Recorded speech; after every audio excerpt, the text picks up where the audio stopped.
It is your Classic Metal Show right here on the ClassicMetalShow.com. That is talking from the dysfunctional release. That is What Price?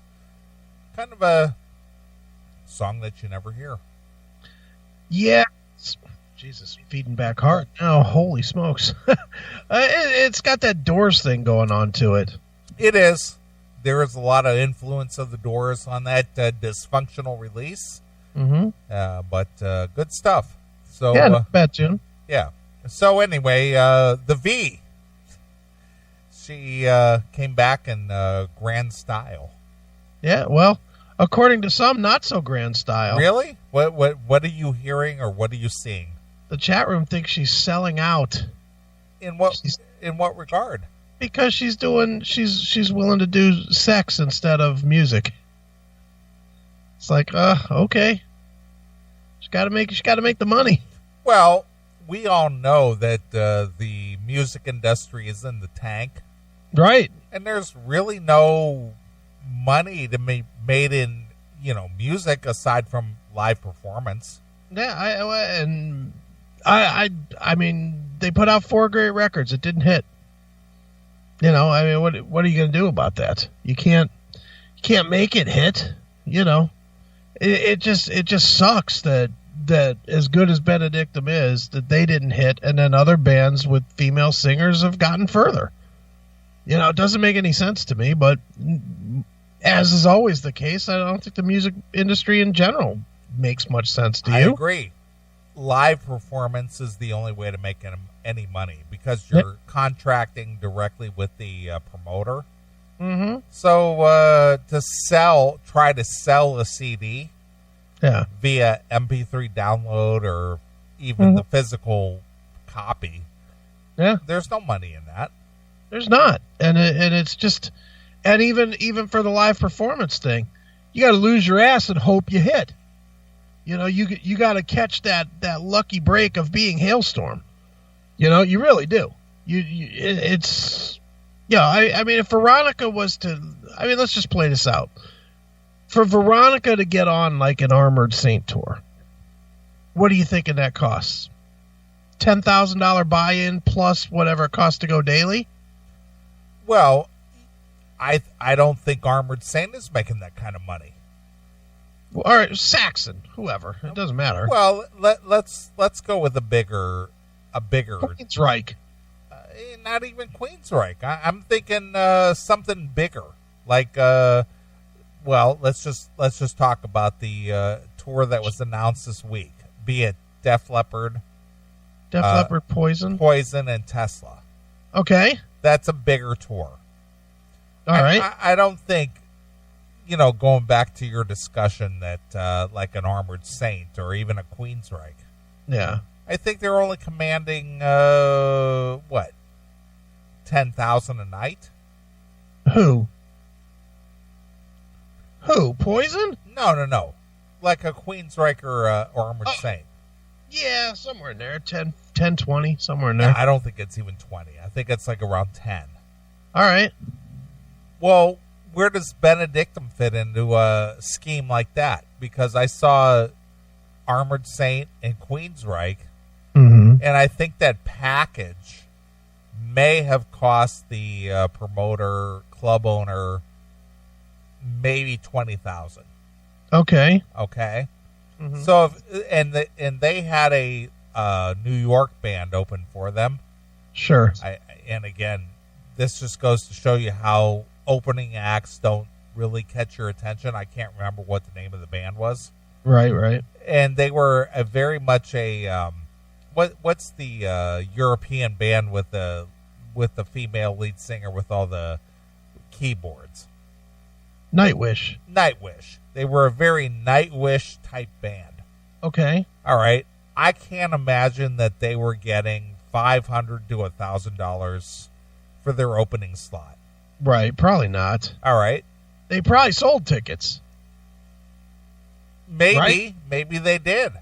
Were they a local or were they touring? No, they were from New York.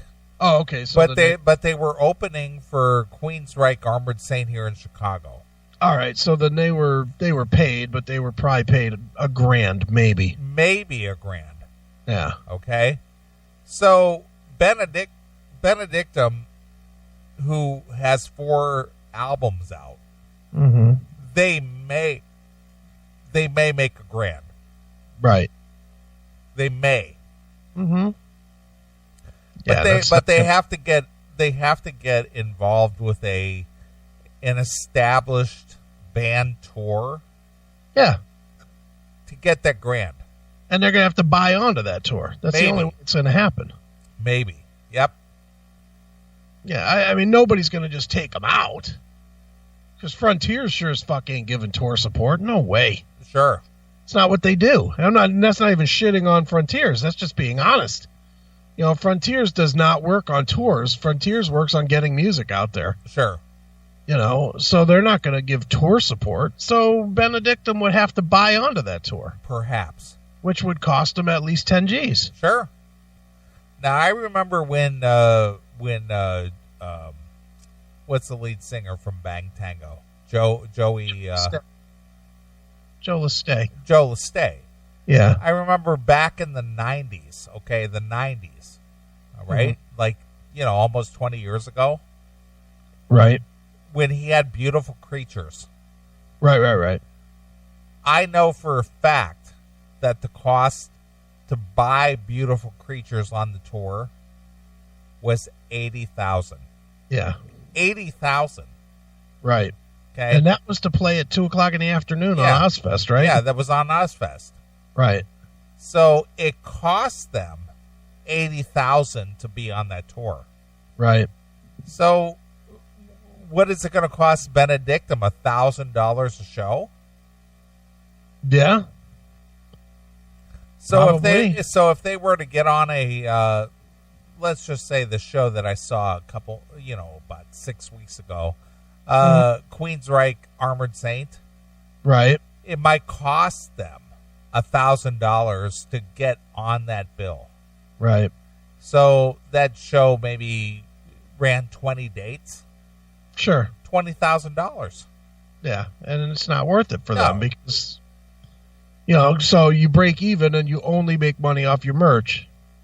And unless I'm wrong, a lot of these venues now take a piece of the merch. True. Yeah, you're fucked if you're a new band these days. Right. So for Veronica to branch out and do something outside of Benedictum or even her solo release, yeah, she's got to do something to make some money. Yeah. Yep, I agree. So that's how it goes. So for those people who say, "Oh, she sold out," whatever, you got to put bread on the table. Yeah, you got to eat. True. The entertainment industry, sucks.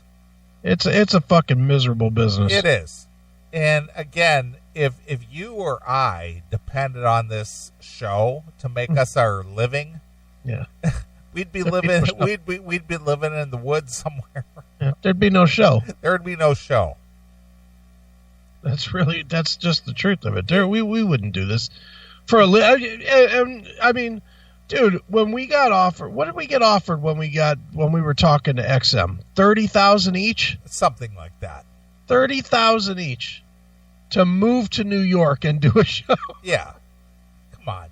I'd be living in the poorhouse. You'd be living in fucking New Jersey somewhere and commuting, in between your other job that you'd have to do to fucking afford an apartment. Yeah.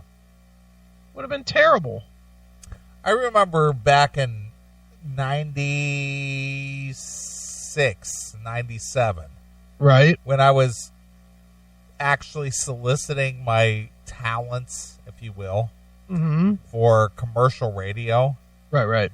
They were offering, and I actually went on a couple of interviews for some small commercial radio stations. Yeah. They were actually soliciting $4 an hour. $4 an hour. $4 an hour. Nice. Work a shift, make $8. Yeah. They were offering $4 an hour. Finish your shift, blow through that, and then go into the hole for next week by getting a burger on the way home. What a fucking crock of shit. But that was the offer. Yeah. And dude, I mean, you remember the metal show was pretty popular. You remember that, right? I do. I mean, it was popular when I was doing the metal show, and it was like that. We were getting rich off that. We were making $150 a week. Not each, but we were making $150 a week. It was $600 a month, and we were fucking selling $10, $12, $18,000 of advertising. It was fucking sad. But it was just for the fun of it that we were doing it in the first place. Sure, the money you did it. You did it out of the passion of doing something that you enjoyed. Yeah, exactly. And because of that, they gave us a little bit more leeway, I think. Sure. Because we were an inexpensive way for them to make a lot of money, so they didn't fuck with us too bad. Sure. But yeah, the industry is fucking garbage, dude. Garbage. Well, everybody thinks that. And again, I've made this point clear a long time ago that notoriety does not equal wealth. Yeah. No. No, it definitely does not. So for Veronica to branch out and do something outside of music, yeah, who can blame her? Yeah, and she's into it. It's not like she's got a husband over her shoulder saying, "Yeah, go out there and fucking start paddling people." That's sort of Veronica's got that inner kink, I think. Don't you? Well, I think that it's kind of a new discovery for her. Yeah. That she discovered, like, oh, there's a whole nother world out there. Yeah, there is. I don't understand it. Do you understand that whole world? Well, I think I kind of get it a little bit. Yeah. Get it enough to do it? Well, the people who are in charge on a day-to-day basis, they sometimes like to relent a little bit, and be the submissive one, but in a controlled environment, that it's not a daily grind. It's just like, well, I kind of want to experience this in a controlled situation, right? That I'll accept some dominance, but for just a short time, because I'm in a charge guy. Right. So I'll let somebody be in charge for a set amount of time. But outside of that, that's not what I normally would cater to. Sure. I don't think I could do it, honestly. I mean, I know we joke around with Veronica and whatnot on the show and whatever. I honestly don't think I could do it. I honestly think at some point, some of the stuff, crawl over here. I'd be like, fuck you. I'm not doing that. Eat shit. Fucking bitch. Well, I don't know if I have that in me. I think this also boils down to people who, in their personal sex life, if you will. Yeah. I wish my wife or significant other or whatever would be like this. But because most chicks, as you know, are very uptight. Sure. They'd be willing to pay for someone to be the person that they want them to be. Right. Okay. So they'll go, okay, my chick or my wife or my girlfriend or whatever the case may be, she's not like this. Right. So it's worth it for me for escapism for X amount of hours, an hour, hour and a half, 2 hours, right, to submit to this fantasy, I guess, in my mind. Right. To be this way. But once it's over, and then I go back to my normal life. I don't know. I get it. I understand what you're saying. I don't know that I could be that guy. Well, it's almost like an alternate universe, I guess. It's just okay, it's escapism. That's basically what it is. It's escapism. I guess I just don't get it. I get it, but I can't I mean, have you ever done like role playing or any of that shit? No, I've never done that. I mean, I can't imagine that as even being entertaining to me. Just seems so fucking bullshit. Well, I think that powerful people with beans, as it will, who make a lot of money, more than you and I. Yeah, sure. Who are always in charge, and who are always dominant, and who are always directing traffic, as it were. Right. They want to know what it's like to be on the side where you're not so much in charge. You just kind of like you're the guy that's submissive, I guess. They want to be the little people. Yeah. So they kind of want to experience that side of life, I guess. Right. I mean, I'm just surmising what I think that's like. I don't get it. Anyway, enough about fucking spank revision. Spank revision.